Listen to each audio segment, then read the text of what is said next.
Hello, fellow safety and health professional, and welcome to another podcast in a series of podcasts based on an article in Safety and Health magazine that's all about you. Does being upset while driving increase your chances of getting involved in an accident? That's the question Virginia Tech's Transportation Institute set out to answer in an extensive study. It's really a good one, too. They used 3,500 participants that drove a total, if you put all their mileages together, 3.5 million miles while they were being monitored. And they were from 16 to 98, I believe. So in other words, a whole gamut of ages and participants and all different driving situations and all different types of professions. The results showed that a person who was upset is 5 times more likely to get into an accident than someone talking on their cell phone. So it's actually safer to talk on your cell phone than being upset. 5 times safer. Of course, both are something you shouldn't do, but if you can, help it for sure. It also showed that a person who is a model driver compared to someone who is upset, the person who is upset is 9.8, just about 10 times more likely to get into an accident, to have a mishap while driving. And here's a quote from the white paper that I read this from the Institute. Quote, driving while emotional is more dangerous than driving while drowsy, fiddling with the radio or air conditioning, or chatting to passengers, unquote. In fact, it showed that really the only thing that we do regularly that's more dangerous than being upset was if you took your eyes completely off the road while texting. Now, I didn't find it surprising that being emotional made you a more dangerous driver. I've read various studies, and I just know from my personal life, I'm sure you do too, that when you're upset, you're more likely to make mistakes, get into an accident, that type of thing. But I was amazed at how much difference it made. Almost 10 times more likely to get into an accident if you're upset than when you're not upset and you're driving fine. And similar studies targeting various industries have also shown that being upset increases your chances of causing a mishap. They did with nurses in Boston one time about when they're going through a divorce. They did for offshore workers, the people work on rigs, oil rigs. Now, being distracted and rushing and violent behavior are the 3 most common results of being upset that increase your chances. There's a bunch of other things, but that's the main ones. And knowing this has helped me be aware of my own emotions and behavior, as well as helping others, particularly as a safety and health pro, to realize this too. Now, during my Create a Vibrant Safety Culture talk and seminar, I show attendees how they can help themselves and their employees recognize and diffuse situations that can upset them. Now, here are 3 practical tips that I pass on during my seminars and talks on this subject. First one, leave early. A limousine driver, a client had hired for me, picked me up at the airport. That was nice. He had over 40 years of experience as a professional driver. Well, on the way to the event, we started discussing what it takes to be safe behind the wheel. And he told me his brother once asked him to give his son, who was about to get his driver's license, some driving tips. So I asked him, well, what was the most important advice you gave your nephew? And here's what the limousine driver said. I told him to leave early. Now, that's wise advice for everyone, not just someone who's just getting their license.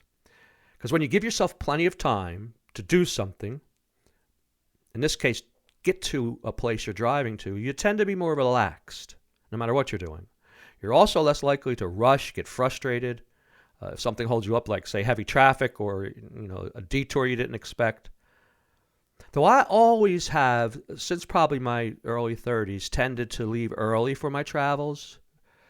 I did that before I met this limousine driver. But after talking to him and after he said that, I started leaving even earlier, and I started giving myself more time for any physical projects, particularly that I had. If I'm going to go do something out in the backyard or clean the leaves or do something around the house.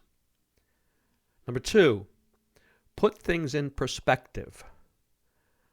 I tell this story regularly. I've been for many years, and it's a true story, something that happened while I was a safety supervisor at a power plant. One of the mechanics, he was a bodybuilder, a really strong man, and he was a real nice guy. He didn't seem to have any temper problems. This was the first time something like what I'm going to tell you happened to him. But he actually got mad at a bolt. He was trying to remove a bolt to open up a pipe, a flange in a pipe. And this one bolt was really being stubborn, and he went to great lengths to try to get it to loosen. And when it finally broke loose, he hit his head, and at least this is what he told me in the accident investigation, with what's called a cheater bar, which is like a crowbar you put on top of a wrench to give it more leverage. And the cheater bar came off the wrench, hit him in the head, and he got stitches. So it was actually a recordable incident. Now, I don't know how mad I would have gotten at the bolt, but I do know it's common for people to get angry at the simplest thing, like inanimate objects, like a drawer in your kitchen getting stuck. I know that's true because years ago I broke the handle on a drawer because I kept on yanking. I got really mad at it. And I don't do that anymore. I take time to realize that this isn't that important. It's not worth me breaking something or getting hurt. And so that's another thing you can pass on to your employees, and that realize that, look, it's an inanimate object or something's happening. It's not that important enough for you to get angry and get hurt. Number 3, take a break. This is an age-old advice, and it still works. As a safety and health pro on job sites, I've conducted dozens, maybe you have too, of what we used to call them take-twos in the nuclear industry, or where you would do a pre-job briefing or everybody stand around and talk about what the hazards are. We even had a list we'd go over. And I've stopped jobs for hazards, or somebody not following a procedure, a safety procedure. But I've also various times stopped jobs, had the folks who were working on whatever to step away from the job because I could tell they were upset or something wasn't going right. They were getting frustrated.